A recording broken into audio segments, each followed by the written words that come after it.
Ay, hello mga lods, mga master, mga karliti. Ang atin namang tatalakayin ngayon mga lods, mga master. Ang atin naman ituturo ngayon ay about sa thermostat control ng refrigerator natin. Paano natin malalaman mga lods, mga master, pag sira na yung thermostat control natin?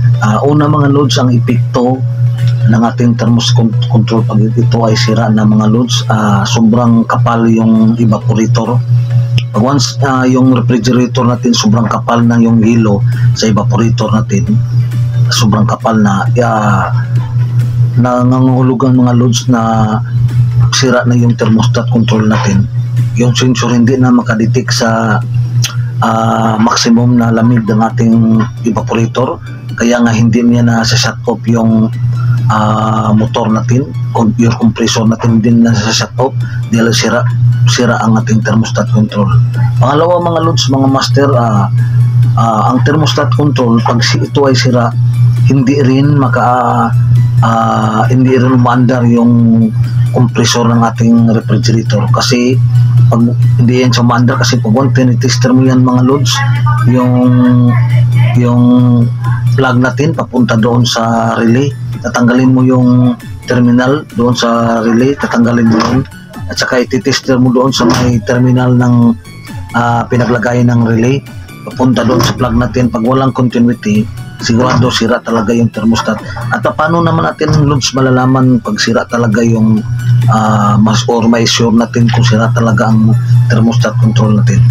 Una mga lods, yung dalawang terminal ng thermostat control, tatanggalin mo yan, at saka lalagyan, kukuha ka ng kapiranggot or kapirasong maliliit na wire, ilalagay mo doon sa dalawang terminal.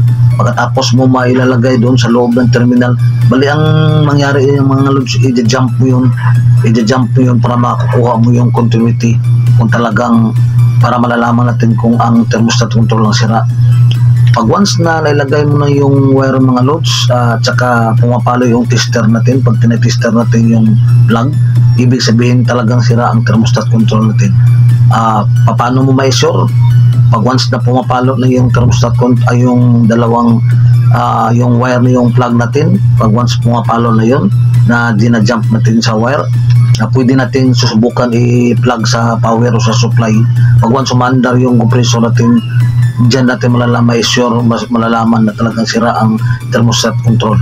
Pero panandalian lang mga lods, wag mong yung kalimutan, panandalian lang ang pagsaksak sa power natin sa refrigerator pag wala itong thermostat control. Iti-try lang natin siya ng mga seconds lang, tapos tatanggalin natin para malalaman na natin kung talagang sira ang thermostat control natin. Okay mga lods, mga master, maraming salamat sa panonood. Don't forget to comment, subscribe na lang din mga lods, mga master. Isang subscribe lang mga master, wala namang mawawala sa inyo. Pag nakasubscribe tayo sa channel na to, mayroon pa tayong ibang tutorial para lagi tayong updated sa mga tutorial natin. Okay mga lods, mga master, I love you all, mga karniti. Sa sunod naman mga video natin, tutorial natin mga lods, ituturo na naman yung no-frost na refrigerator natin, kung pag once na makapal na yung evaporator, ano naman ang ating i-troubleshoot o ating ayusin or ang pisa na sira. Okay mga lods, mga master, abangan ang susunod ng mga video natin. Okay, love you all, I love you all, mga karniti. Okay, bye bye.